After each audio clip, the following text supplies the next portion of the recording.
Maglagay tayo ng 2 banana. Kalahati yung sugar beets. Para siyang dragon fruit. Pulang-pula.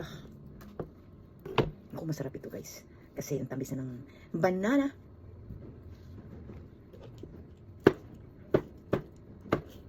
Tapos lagyan natin ng kalahating apple. Hinugasan ko na siya.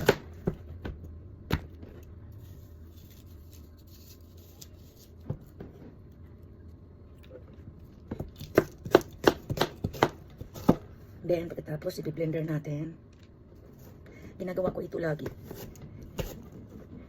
Kailangan talaga, pag naglalaro ako, yung mahina yung power ko. Parang gumaganon siya.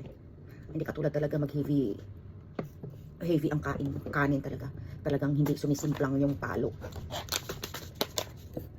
Lagyan natin ng chia seeds. Kunti lang ang chia seeds.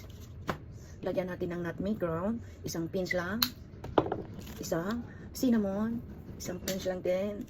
Tapos, napakabango yung ano guys, cinnamon. Lagyan natin ng soybeans. Halo natin sa umorder ako kay Jordan.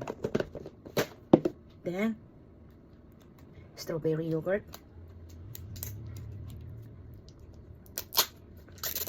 Sarap. Then,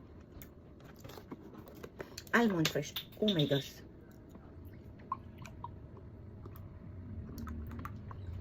Magsaya lang tayo sa fresh milk. Ito lalagyan natin ng hot water muna para mapabanlian. Okay guys.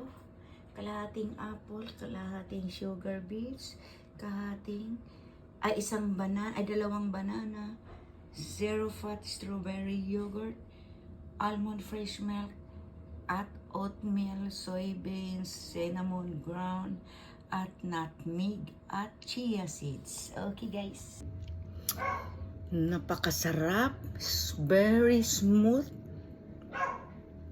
malinamnam. Para siyang singkamaso.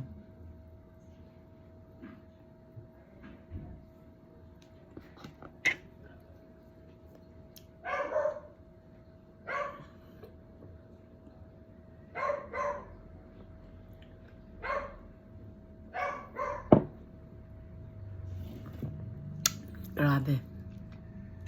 Super sarap. Walang sugar, walang honey.